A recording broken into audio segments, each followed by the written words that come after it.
उस और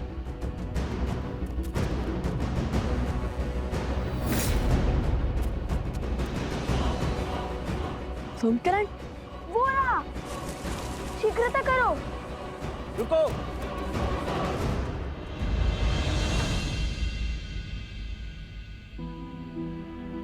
आप सब यहाँ? और माता? माता कहाँ है? मैंने वन देवी के दर्शन पाने का सौभाग्य पा लिया है। वो अभी भी मौन धारण किए देवी फाल्गु की आराधना में लीन है।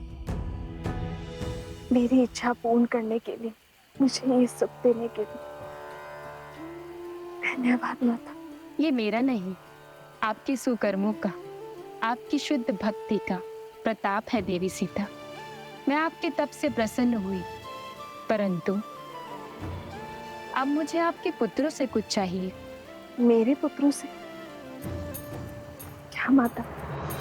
ऋषिवर, आपने हमें क्यों रोका? सोमकर्ण के प्राण संकट में हैं। समय नहीं है हमारे पास। कुछ नहीं होगा तुम्हारे मित्र को, क्योंकि उस असुर को सोमकर्ण के नहीं, तुम्हारे प्राण चाहिए।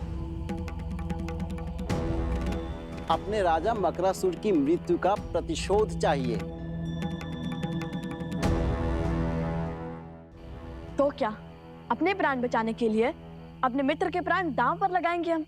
कदापि नहीं। उचित कहा भैया। वैसे भी जिस राजा को मार गिराया, उसके सेवक को तो यूं धराशायी कर देंगे हम। इसमें कोई संदेह नहीं है कि वो असुर तुम्हारे वीरता के समक्ष टिक पाए। इतने घमासान युद्ध के बाद भी तुम्हारा साहस देख अत्यंत प्रसन्नता हो रही है। ये मेरा सौभाग्य होता यदि मुझे तुम्हारे साथ युद्ध करने का अवसर मिलता। किंतु हमारे तो आपसे कोई पैर ही नहीं है, फिर आप क्या हमारे साथ युद्ध करना चाहते हैं? कुश, वे हमारे साथ असुरों से युद्ध करना चाहते हैं, हमारे विरुद्ध नहीं। ओह, परंतु आपकी आयु? जानता हूं, वृद्ध हो चुका हूं, इसीलिए तुम्हें संकोच है। किंतु मैंने इस आयु तक जो अर्जित किया है उसकी सहायता अवश्य लेना।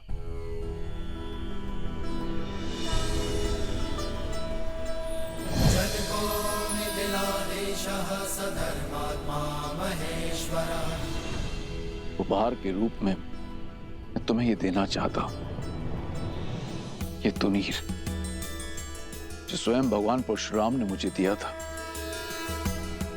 ये अक्षुत है, अर्थात इसके बाण कभी समाप्त नहीं होते और इनमें दिव्य शक्ति भी है।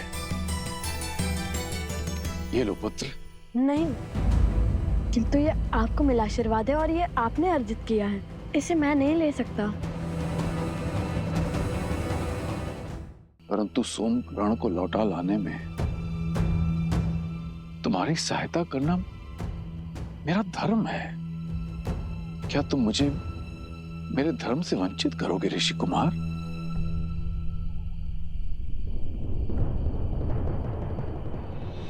दिव्य ज्ञान विभूषितः सिद्धि संपन्न एव च विदेहेश्वर दुर्लभो लोकेश्वपि सुदुर्लभः लोकेश्वपि सुदुर्लभः।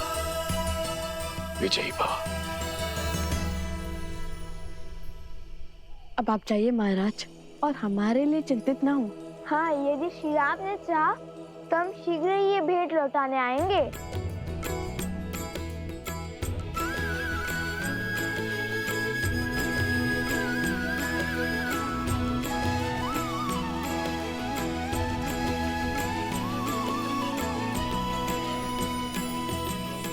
चलो कुश, माता का आशीर्वाद लेकर हम सोमकर्ण को खोजने चलते हैं। अभी तुम्हारे कार्य शेष हैं। माता फल्गु तुमसे कुछ चाहती हैं। हमसे? हमसे क्या? उत्तर नहीं देना था तो बोलते थे, क्यों आंखें क्यों मूंद ली? कुश, वे ध्यान कर रहे हैं। क्षमा ऋषिवर, अब ये मौन रहेगा।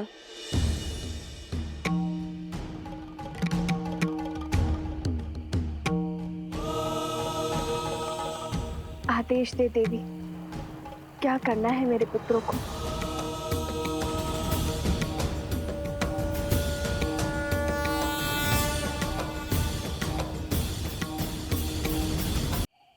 आदेश दे देवी, क्या करना है मेरे पुत्रों को। आपने और आपके पुत्रों ने मुझे नया जीवन दिया है।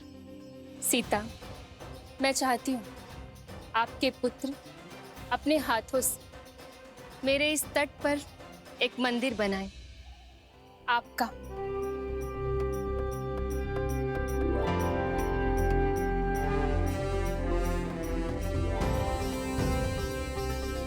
माता फल्गु चाहती हैं कि उनके तट पर वन देवी के मंदिर की स्थापना की जाए।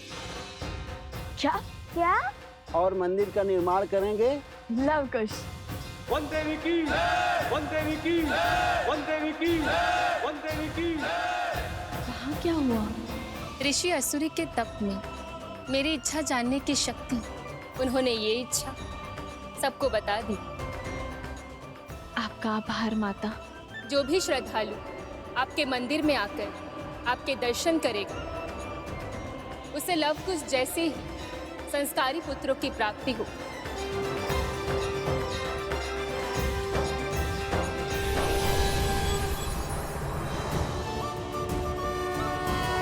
यदि हम अभी मंदिर बनाएंगे तो सोमकरण को बचाने में विलंब होगा, कष्ट में होगा वो।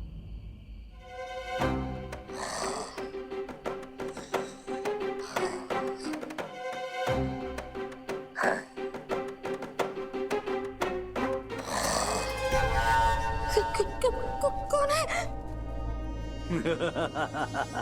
अपने ही खर्राटों से डर गए। कहने को तो तुम लोग लव और कुश के मित्र हो और इतने कायर। कितने सालों से भूखे हो, पूरी थाली चट कर गए। मैं ही मूर्ख हूं जो तुम्हारे हाथ में धनुष देख के तुम्हें कुश समझ बैठा था। मन तो करता है तुम्हें अभी खा जाऊं, किंतु रक्त केतु अपना उद्देश्य पूरा करने के लिए तुम्हारा उपयोग करना चाहता है। रक्त केतु? वो मायावी असुर जो रक्त बहने पर मरता नहीं है, बल्कि अपना रक्त बढ़ाता जाता है। वो दूसरों के रक्त पर ही पलता है, उसके रक्त की एक एक बूंद चूस लेता है। तुम्हें लव कुश की शक्ति का बोध नहीं है। वो किसी भी स्थिति परिस्थिति से लड़कर मुझे खोज लेंगे। यही तो चाहता है रक्त केतु।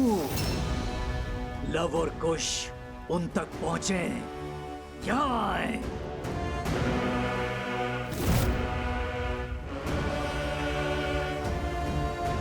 चिंतित मत हो, इस मंदिर की स्थापना से धर्म की शक्ति बढ़ेगी और अधर्म दुर्बल होगा। कुछ ही क्षण में सूर्य उदय होगा और सूरज के पहली किरण के साथ मंदिर की स्थापना करके तुम दोनों प्रस्थान करोगे। जो आज्ञा ऋषिवर। जो आज्ञा ऋषिवर।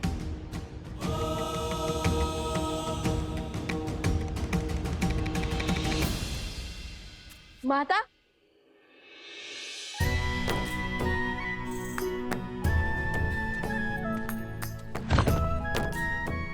जानती हैं माता, देवी फल्गु ने हमें आपका मंदिर बनाने का आदेश दिया है। आदेश नहीं, सौभाग्य कहिए भैया।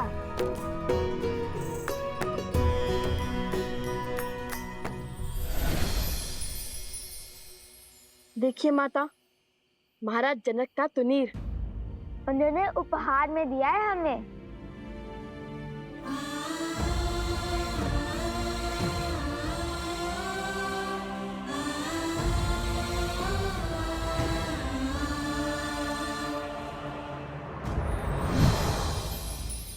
सोमकरण को लौटा लाने में हमारी सहायता के लिए भेंट दी है उन्होंने।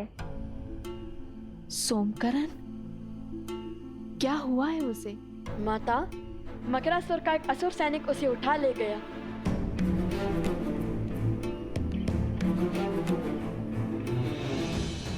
उसकी सहायता करना हमारा दायित्व है। चलो उसकी मदद करते हैं। इसकी कोई आवश्यकता नहीं है।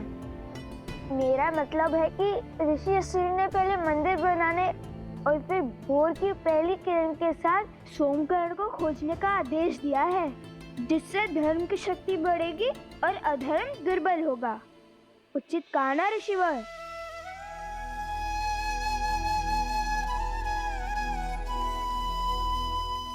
ऋषिवर सोमकरण। चिंतित ना हो देवी, लवकुश सोमकरण को अवश्य खोज लाएंगे, किंतु देवी फल्गु की इच्छा पूरी किए बिना उनका यहाँ से प्रस्थान अनुचित होगा। जैसी देवी फल्गु की इच्छा। आप विश्वास रखिए माता, कल भोर तक आपका मंदिर भी बन जाएगा और हम सोमकरण को लाने के लिए निकल चुके होंगे। कुछ नहीं होने देंगे हम सोमकरण को। वही तो है जो मेरी हर कथा पर 100% विश्वास करता है। ना कोई प्रश्न पूछता है और ना कोई उत्तर चाहता है। अपने परम मित्र को प्राण देकर भी बचाऊंगा मैं। अब मंदिर निर्माण करते हैं, तो ये कथा भी तो सोमकरण को सुनानी होगी ना।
ऋषिवर, हमने वनदेवी का तो आभार प्रकट कर दिया है।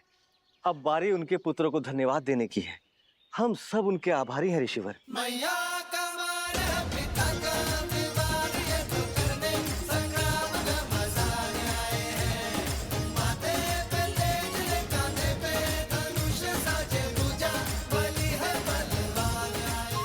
देख रहे हो भैया, पहले तुरीन, अब ये सीधा मंदिर। माता ने क्या कहा था कि धर्म के पथ पर धूप भी होती है और छांव भी। समझ गया।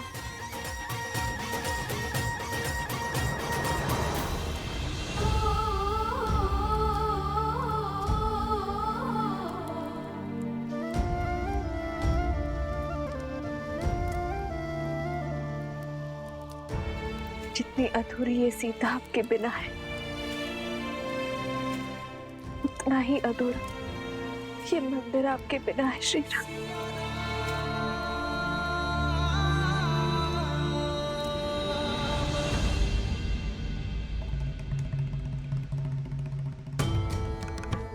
अपने अश्रु पोंछ लीजिए देवी। जब किसी महापुरुष या महान आत्मा के हृदय में कोई इच्छा जागृत होती है, तो न केवल उसके अपने सत्कर्म, अपितु उसके अपनों के सत्कर्म भी मिलकर उस इच्छा को पूर्ण करने में एकजुट हो जाते हैं। अर्थात देवी सीता की इच्छा पूरी होगी? क्यों नहीं देवी। आने वाले समय में फाल्गु नदी एक तीर्थ स्थल के रूप में पहचानी जाएगी, जहां श्रद्धालु संसार भर से आएंगे और कुछ ही वर्षों पश्चात वन देवी के इस मंदिर में श्री राम की एक मूर्ति स्थापित होगी और फाल्गु में जिस स्थान पर देवी सीता ने तप किया था, वो सीता कुंड के नाम से विख्यात होगा। यहां आने से पापियों के पाप धुल जाएंगे और वो पवित्र होकर वैसे ही चमकेंगे जैसे तप करके देवी सीता ने फाल्गु को चमका दिया। किंतु लवकुश का क्या? अभी तो एक विपदा से बाहर निकले थे, फिर दूसरी की ओर चल पड़े हैं। देवी, मैंने आपसे पहले भी निवेदन किया था कि ऐसी परिस्थितियों में हमें धैर्य रखना चाहिए। रही बात सिया राम के पुत्रों की रक्षा की, तो उनकी रक्षा हेतु पहले स्वयं राजा जनक पधारे थे। अब देखते हैं कि ये कथा कौन सा नया मोड़ लेती है।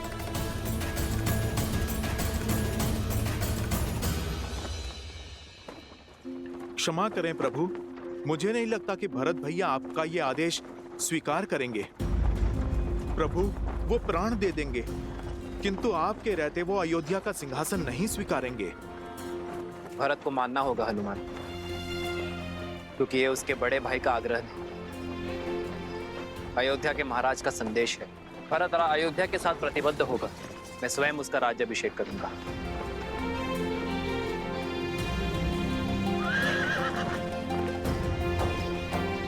रथ क्यों रोका सारथी?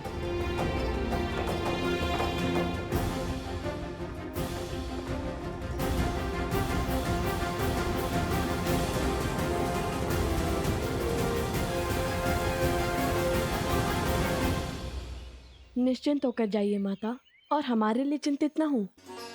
हम शीघ्र ही आश्रम पहुंच जाएंगे। वो भी सोमकरण को लेकर। ऋषि सूरी ने हमें उत्तर की ओर जाने का आदेश दिया है, वही मिलेगा सोमकरण। वो बच तो जाएगा ना? क्यों नहीं बचेगा? उसे पकड़ने वाला मकरासुर का तुच्छ सेवक है, और हम मकरासुर को मारने वाले लवकुश। प्राण तो इसके संकट में है। मूर्ख है जो हम जैसे वीरों से टकराने का दुस्साहस कर बैठा।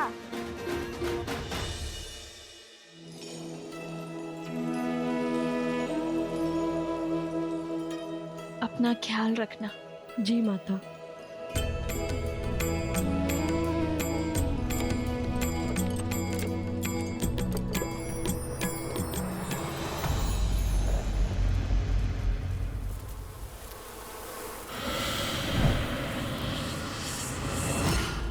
मेरा बच्चा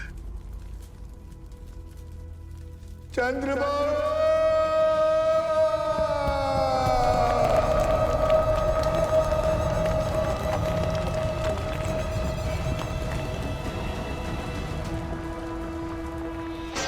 चंद्रबाहु, चंद्रबाहु, मेरे पुत्र।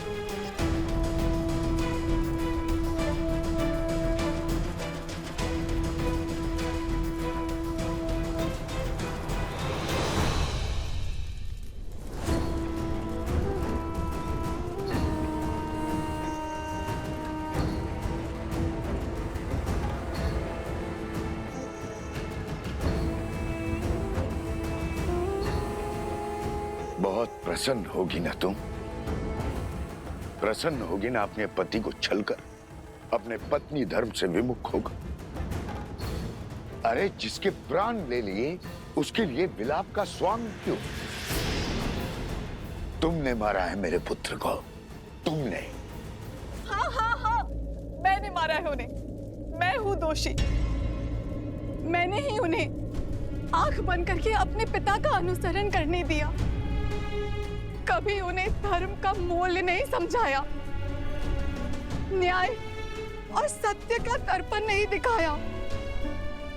हाँ, मैंने मारा है उन्हें। बस, जिस अधर्म की तुम दुहाई दे रही हो, देखती जाओ कैसे मेरे पुत्र की बलि धर्म और अधर्म के इस युद्ध में राक्षसों की ओर से अंतिम बलिदान होगी। मूर्ख मत बनिए, अपमान नहीं कर रही हूँ, आपको सत्य बता रही हूँ।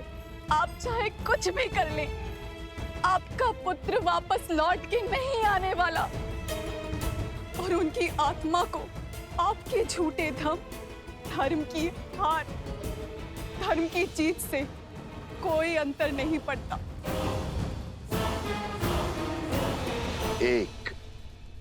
केवल एक कार्य था तुम्हारा, ब्रह्म मंत्र का जाप, उसमें भी मात खा गई। इतनी सरलता से शत्रु के बहकावे में आ गई, अपना धर्म भूल उनके धर्म का गुणगान करने लगी। जो स्वयं शस्त्र नहीं उठा पाते वो सदा नारी को अपनी ढाल बनाते हैं। लोग अपवाद और शंका से नारी का चरित्र मलिन करते हैं। आज मैं पद्मा अपने संचित सभी पुण्यों के बदले आपको श्राप देती हूँ कि जिस नारी को आप खिलौना समझते हैं वही आपका अंत करेगी।